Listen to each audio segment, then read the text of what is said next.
नमस्कार, प्रणाम। हमें नेहा निहारिका आपकी भाभी जी, और आपकी भाभी जी एक बार फिर से बिहार का एक और मुद्दा लेकर मैदान में निकल गई है। अब भाई मुद्दा जो है वो बहुत गंभीर है। गंभीर इसलिए है क्योंकि नीट छात्रा संवेदना वाले मामले में लगातार कुछ न कुछ अपडेट आ रहा है। लगातार पुलिस की कार्रवाई पे सवाल उठा, लगातार जो है वो अलग अलग तथ्य सामने आ रहा है। लेकिन इन सब के बीच में देखिए कि एक आम आदमी जो भी इस खबर को सुन रहा है, उसका खून खौल जा रहा है, उसको दुख हो रहा है, वो गुस्से से भर जा रहा है और इसके खिलाफ आवाज उठाने की बात कर रहा है। कितने सारे छात्र संगठन जो है वो सामने आए, कितने सारे छात्र छात्राएं सामने आए, बहुत सारे लोग जो हैं वो एक आम नागरिक जिनका उस मामले से शायद कोई लेना देना भी नहीं हो सकता था, वो भी आगे आकर जो है वो न्याय की मांग कर रहे हैं। लेकिन इस पूरे प्रक्रम के बीच में हमारे नेताजी कहाँ हैं? माने सत्ता पक्ष से कोई एगो नेता या विपक्ष के कोई एगो नेता, कहीं से कोई जो है वो नजरे नहीं आ रहे हैं।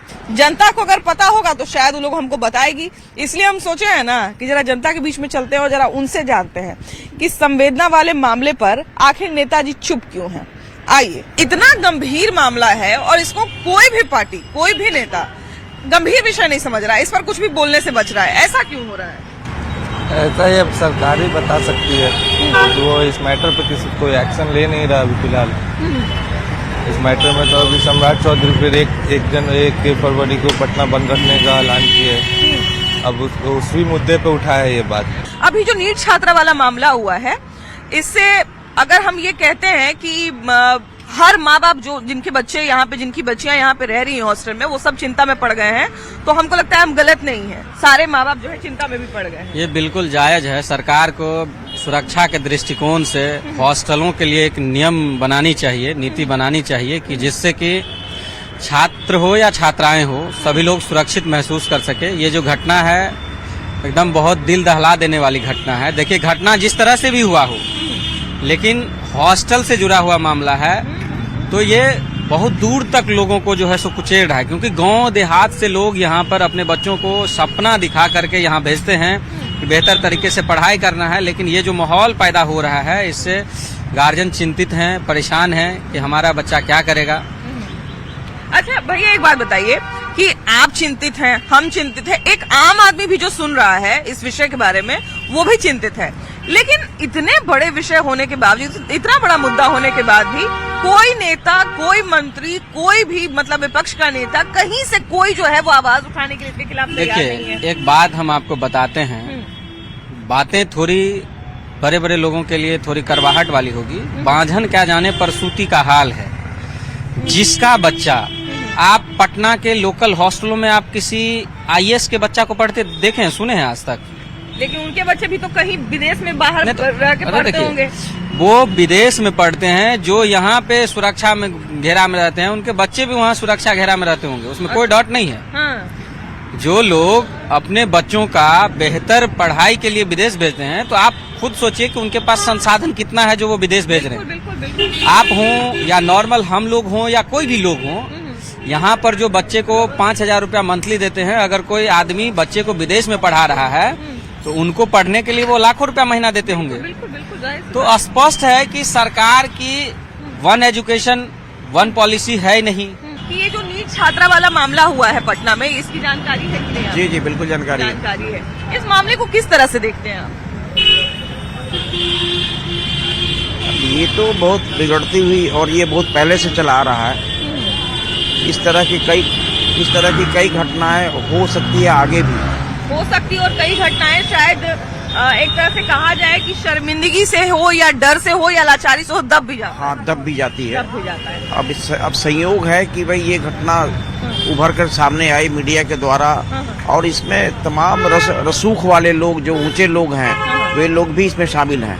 तभी तो बचाया जा रहा है, क्योंकि उस लड़की को, जहाँ तक मुझे मालूम है, उस लड़की को अंत में जब हॉस्पिटल लाया गया तो वहाँ वो होश में आ रही थी, लेकिन उसको पॉइजन दिया गया। इसमें डॉक्टर्स लोग भी फंसे हुए हैं। एक बात बताइए भैया, पुलिस हो लगभग वो 2 अस्पताल में गई, पहले जो है एक अस्पताल में गई, फिर दूसरे अस्पताल में गई, फाइनली जो है एक जगह जाके उसकी मृत्यु हो गई, बहुत दुखद मृत्यु हो गई। 2 अस्पताल पे गंभीर आरोप लग रहे हैं, बहुत सारे डॉक्टर पे गंभीर आरोप लग रहे हैं, पुलिस के जो आला अधिकारी हैं उन पर आरोप लग रहे हैं।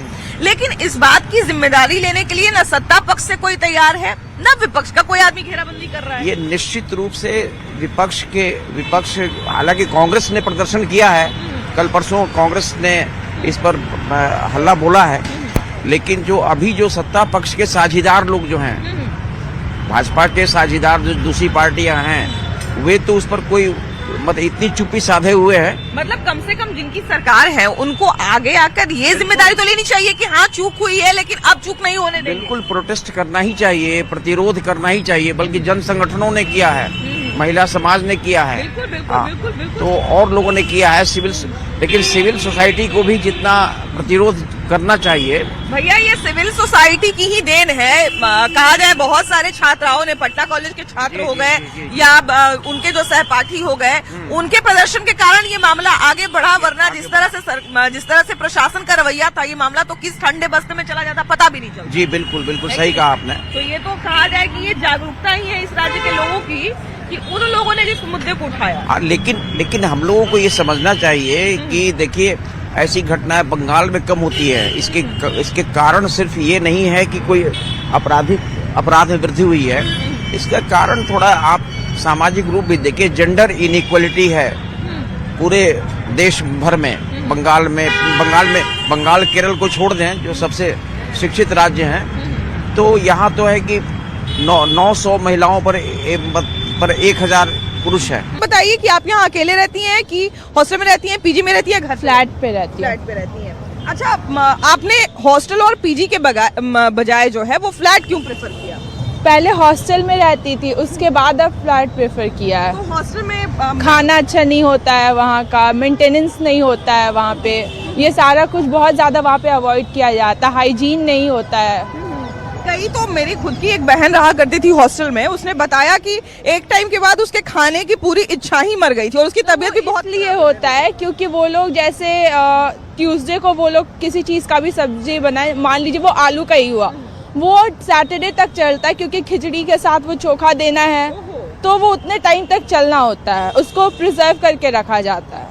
मतलब एक तरह से कहा जाए कि खाने पीने को लेकर हो या अभी हमने सेफ्टी इश्यूज भी देख ही लिया, मतलब कोई मापदंड, कोई मानक नहीं है, कुछ भी नहीं है। ना यहाँ का मतलब प्रशासन अच्छा है, ना यहाँ जिस हॉस्टल में आप डाल रहे हैं वो हॉस्टल अच्छा है, कुछ भी यहाँ पे सही नहीं है। बताइए कि जब आप हॉस्टल में रहने यहाँ पटना में जब पहली बार आई थी तो आपने क्या क्या पता किया था अपने हॉस्टल के बारे में? और एक लड़की अगर कोई आती, क्योंकि आप अभी लंबे समय से रह रही हैं, तो बहुत सारी चीजें आपको भी लग रही होगी कि अब जो नई लड़कियां आएंगी उनको हम ये बात बताएंगे कि ये पता कर लेना, ये पता कर लेना।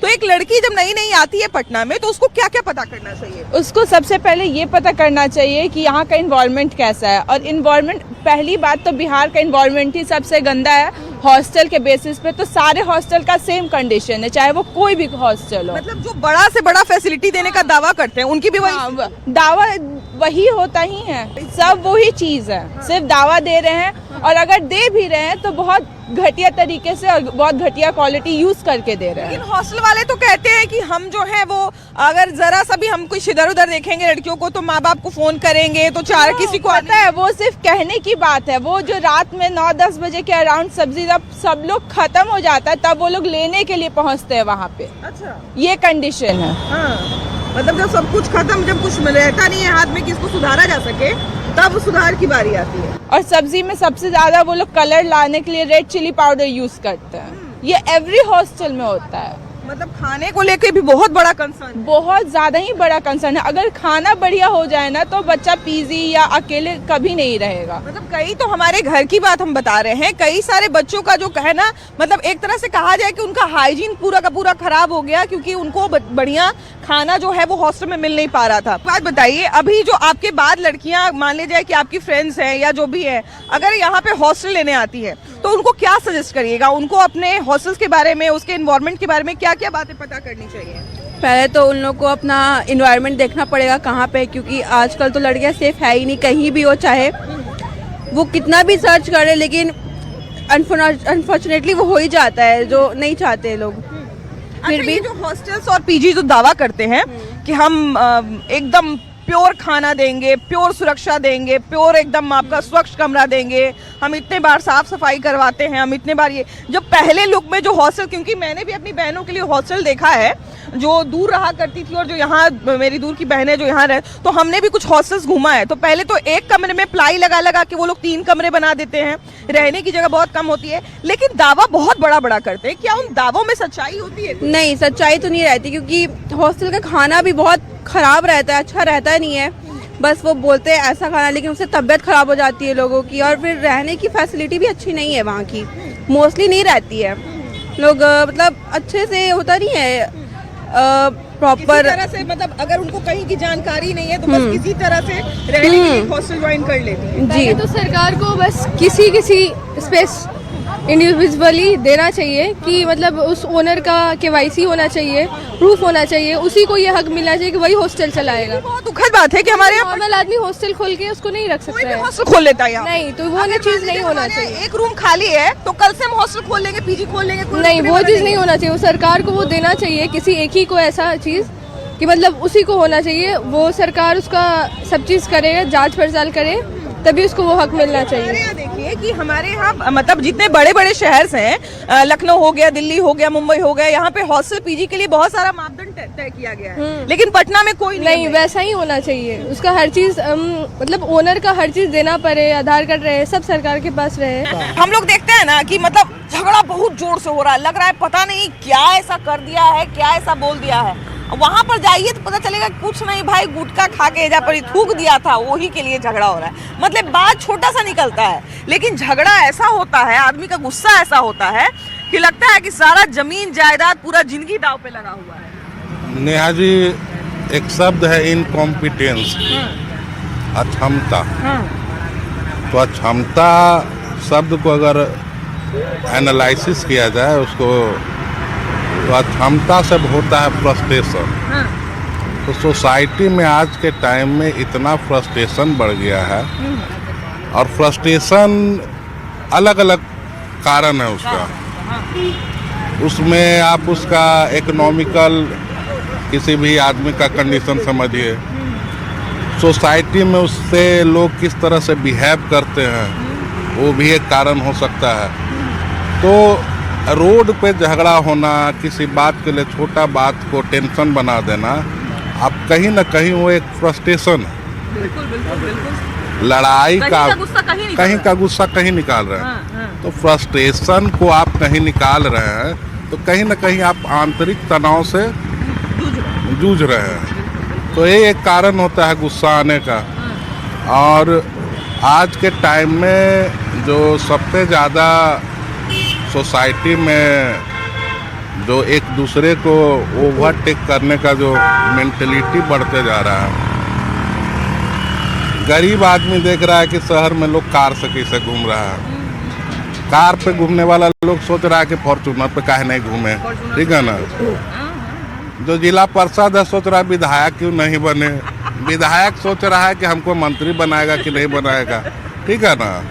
तो ये जो मेंटेलिटी है, ये कारण से ही ये सारा जो इस तरह का मेंटेलिटी है, सबसे बड़ा बात है मतलब जो जहाँ है वहाँ से संतुष्ट नहीं है, नहीं संतुष्ट है। और सबसे बड़ा बात है पर्सनल कैपेबिलिटी। जब से यहाँ लोग देख चुका है कि साधारण लोग भी बड़ा बड़ा पद पे पहुँच सकता है, तो लोग में सोसाइटी में फ्रस्ट्रेशन होते जा रहा है। कह रहे भाई हम तो काबिल थे, हम ऐसा थे वैसा थे, फलना आदमी है तो फलना पोजीशन में पहुंच गया, ठीक है ना। तो वो सारा चीज़ हर जगह उसका कहीं ना कहीं निगेटिव इम्पैक्ट नज़र आता है। बच्चा लोग कर रहा है तो अपना ग्रैंडपा माने दादाजी, जो पहले का जो सारा मतलब रहन सहन जो सारा चीज़ था, वो सोसाइटी में एक दूसरे का टेक केयर करता था लोग। बच्ची जा रही है तो कहाँ जा रहे। आज का सिचुएशन ऐसा है, जॉइंट फैमिली से लेके कहीं भी आप गलत एक्टिविटीज देख रही हैं, अगर आप टोकती हैं तो आप उसके परिवार के लिए आप एक दुश्मन बन जा रहे हैं। तो ये सारा चीज के कारण ही सारा जो भी आज आप जिस टॉपिक पे डिस्कशन कर रहे हैं, ये बहुत सारा कारण है। सोसाइटी में बहुत सारा कारण है और हर चीज़ को टैकल करना भी बहुत संभव नहीं है। चीज ये भी है कि अगर हम अपनी बात करें, अपने समाज की बात करें, तो अभी हमारे यहाँ मानसिक स्वास्थ्य जैसी कोई चीज अभी तक है नहीं, है ना। बड़े बड़े शहरों में हम देखते हैं, कोई बात नहीं, बड़े बड़े शहरों में हम देखते हैं कि मानसिक स्वास्थ्य पे स्कूल में भी डिस्कस किया जाता है, कॉलेज में भी डिस्कस किया जाता है। हमारे यहाँ या तो पागल है और नहीं तो फिर ठीक है ना, बीच में कुछ नहीं होता है। आपके चैनल को बहुत बहुत बधाई, धन्यवाद। देखिए, मनुष्य के जीवन में 3 ही संताप होते हैं, दैहिक, दैविक और भौतिक। तो दैहिक और भौतिक, दैविक प्रकोप कम है, दैहिक और भौतिक का प्रभाव है। तो भौतिक प्रभाव तब बढ़ता है जब आपका भोजन, आपका खान पान बदल जाता है। एक समय था कि समाज में 5% लोग नॉनवेज खाते थे, माने निरामिष थे, सामिष थे, जो मांस मछली खाते थे। आज के डेट में 5% लोग जो है निरामिष हैं, जो नॉनवेज खाते हैं, बाकी लोग जो भेजे खाते हैं। तो उसका प्रभाव बढ़ा, और जब भौतिक सुख का प्रभाव बढ़ता है तो आदमी का व्यक्तित्व राक्षसी प्रवृत्ति का हो जाता है। वो बचपन से अपने बच्चा का मुंह में चिकन से उसको क्या अन्नप्राशन जो कराया जाता है, वो चिकन से, नॉनवेज से लोग बर्थडे मना रहा है। तो प्रभाव तो धीरे धीरे बढ़ते गया, भौतिक प्रभाव बढ़ा, और भौतिक प्रभाव तब बढ़ा जब आर्थिक प्रभाव बढ़ा। आर्थिक प्रभाव के लिए जब भौतिक प्रभाव जब बढ़ने जाएगा तो उस सुविधा में मानसिक संतुलन कम होता है, और फिजिकली मोटा होता है, लेकिन फिजिकली भीतर से स्ट्रांग नहीं होता है। हमारे बाप दादा दूध दही खाते थे, मक्खन खाते थे, बर पीपर के गोदा खाते थे। आर्थिक अभाव था, लेकिन मानसिक संपन्नता थी उसके पास। अब ये भी देखा जाता है, अगर इसका हम स्वास्थ्य के लिहाज से अगर देखें तो जो आदमी जितना उसमें अगर ओबेसिटी बढ़ेगी, मोटापा बढ़ेगा, वो उतना ही जल्दी थक जाएगा, थकेगा तो तनाव होगा, गुस्सा होगा। ये भी अपने आप में स्वास्थ्य के लिहाज से भी जुड़ा हुआ है। बिल्कुल एग्जैक्ट। रावण जैसा प्रभावशाली व्यक्ति इतना क्यों क्रोधी था? इसीलिए कि वो अन्न से हट करके, गाय दूध दही से हट करके राक्षसी प्रवृत्ति का था। भैंसा, मदिरा, खाना पीना, तो इसका तो प्रभाव बढ़ेगा। पहले हम लोग बड़े बड़े परिवार को दादा परदादा हमारे चलाते थे, जिसमें मतलब घर पूरा का पूरा घर है जुड़ा हुआ है एकदम। 4 को उसमें चाचा हैं, ये हैं, वो हैं, बाबा 4 भाई हैं, इतना इतना बड़ा बड़ा परिवार को चलाते थे। तब भी वैसा हम लोग माहौल नहीं देखते थे। अभी मतलब यंग एज के भी लोगों को देखिएगा, कहेगा मेरा ब्लड प्रेशर हाई हो रहा है, अब मेरा ब्लड प्रेशर हाई हो रहा है। यही खान पान है। हमारी दादी माँ, हमारी जो माँ बहनें होती थी, वो दिन भर का दूध औटा हुआ था, उसका मक्खन मलाई हमारे मुंह में डालती थी। अब हम अपने बच्चों को दूसरा चीज डाल रहे हैं, पिज्जा है, बर्गर है। और जैसे जैसे अंग्रेजी दवाओं का प्रभाव बढ़ते गया, जैसे जैसे शराब का प्रभाव बढ़ते गया, वैसे हमारे बच्चे मानसिक रूप से कमजोर होते गए। स्ट्रॉन्ग तो हुए, लेकिन मानसिक रूप से वो विक्षिप्त हैं, उनको सेटिस्फैक्शन नहीं है। भैया एक बात बताइए कि हमारे यहाँ बिहार में नशा को कहा जा रहा है कि पूरी तरह से बंद कर दिया गया है। शराब हो या फिर गुटखा हो, गांजा हो, अफीम हो, सब बंद कर दिया गया है। लेकिन हम लोग आए दिन सुनते हैं कि बाहर में ये सारा चीज मिल रहा है। अब बाहर तो बाहर भैया, बाहर तो बाहर, लेकिन अभी हम लोग कल खबर सुने कि बेउर जेल में भी गिरोह चल रहा है, जहाँ पे गांजा कैदी तक पहुँचा दिया जा रहा है। तो ये कैसे हो जाता है? वो सभी जगह चल रहा है, सभी जगह चल रहा है, और चलाने वाला सभी जगह है। सभी जगह सब कोई देख ही रहा है, सरकार भी देख ही रहा है। मतलब कुछ तो ऐसे सिस्टम के अंदर के लोग होते होंगे ना, कुछ जो अंदर तक पहुंचा जाते हैं। बिना रहे हुए थोड़ा पहुंचता है, ऐसे तो पहुंचेगा नहीं। कल एक खबर आई कि बेउर जेल में जो है वो गांजा अंदर तक कैदियों तक पहुंच जाता है ना। हम बता रहे हैं आपको कि हमारा काम तो भाई न्यूज बताना भी है ना। तो बेउर जेल के अंदर जो है वो अक्सर आप सुनते होंगे कि फलाना जेल के अंदर मोबाइल मिल गया, फलाना जेल के अंदर जो है वो प्रतिबंधित सामान मिल गया, बैटरी मोबाइल का कभी मिल जाता है, कभी कुछ मिल जाता है। तो अभी मतलब कभी कभी जो है वो फल कुछ पहुंचा दिया करते थे लोग अपने कैदी तक, कुछ कपड़ा पहुंचा दिया करते थे। लेकिन अब ये सब जो चीज जो पूरे बिहार में बैन है, वो कैसे पहुंच जाता है? अभी तो सरकार ही बताएंगे। अंदर का चीज हम लोग कैसे जानेंगे? जैसे हम ये कह रहे हैं कि हम ये नहीं कह रहे, जैसे हम ये नहीं कह रहे हैं कि सारे लोग भ्रष्ट होंगे, लेकिन अगर एक दो ऐसे भी भ्रष्ट होंगे तब तो पूरा सिस्टम वो तो हो ही रहा है, देख ही रहे हैं, आप भी देख रहे हैं, हम लोग भी देख रहे हैं, आपको माध्यम से हम लोग न्यूज सुनते हैं, टीवी भी देखते हैं, सभी कुछ देख रहे हैं। आज गांजा का भी देखा रहा है ऐसे, हाँ भाई पहुंच गया था। ऐसे लोगों को काहे नहीं चिन्हित कर अब पाते? कैसे क्या किया जाए, ऊपर से नीचे तक ऐसे दो ही चिन्ह सीढ़ी के ऊपर कैसे चढ़ेगा कैसे चढ़ेगा कोई? कोई? बताइए, आप ही बोलिए। तो ऐसे अगर मान लीजिए 2-4 लोग भी हैं तो क्या उनको चिन्हित करके सिस्टम से अलग करना जरूरी नहीं है? हाँ, ये तो सरकार का ही काम है कि जैसे अगर लोग हैं तो हमारे- उनको वहाँ से हटाया जाए। पुलिस प्रशासन की कमी है, जो यूपी से झारखंड से गांजा और दारू आ जा रहा है बिहार में, और सरकार बोल रही है हमारा गांजा दारू सब बंद है।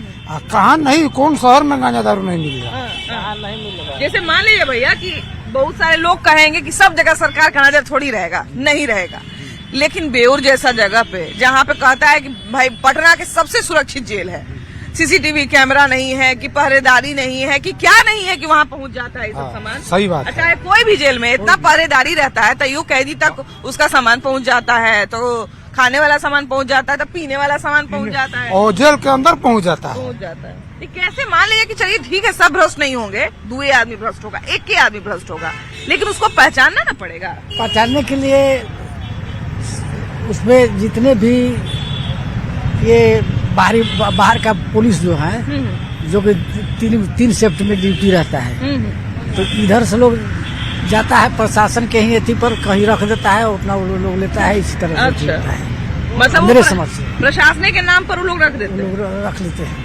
तब अब तो देखिए, तब फिर तो ये तो और बहुत बड़ी बात है, ये तो और बहुत बड़ा साजिश है कि आदमी भी नकली पहुंच जाता है। मतलब सामान तो पहुंचता ही पहुंचता है, आदमी भी नकली पहुंच जाता है। मेरे समझ से वो उसी तरह से पहुंचता हो। सिस्टम में जो छोटा छोटा छेद है जिससे सिस्टम जो है चुने लगता है, तो इसको तो पहचानना ना पड़ेगा। बड़े अधिकारी लोग जवाबदेह नहीं है बिहार में, और जिम्मेवार कोई नहीं ले रहा है। सरकार के अंदर जितने भी बड़े अधिकारी हैं, नीचे वाले के अधीन में सारी व्यवस्था है। ये लोग छोटे छोटे गलती छोटा छोटा स्वार्थ में लालच में करते हैं, उससे कोई इनको फायदा नहीं होता है, लेकिन सरकार की सिस्टम बदनाम होती है। कुछ ना कुछ तो फायदा जरूर होता है, बिना फायदा के कौन काम कर देगा। देखिए, ऐसी बात सही बात है, आपने सही बात कहा कि कुछ ना कुछ जरूर लालच रहती है, लेकिन अगर नीतीश कुमार जिस सरकार जो रन कर रही है आज के डेट में, वो 0 टॉलरेंस पर रन कर रही है। ऐसा नहीं है कि अगर वो पहुंच रहा है लोग पकड़े नहीं जा रहे। ये जरूर बात है कि यहाँ जब शराबबंदी हुई थी, इससे पहले अगर देखा जाए तो आजकल छोटे छोटे बच्चे भी, वो एक स्टेटस ऑफ सिंबल था कि अगर घर में भी सत्यनारायण भगवान का पूजा हो रहा हो तो शराब वहाँ होना चाहिए। लेकिन देखिए, शादी ब्याह में भी शराब रहता था, हर चीज रहती थी, जिससे धीरे धीरे बहुत कमी आई है। भैया हमने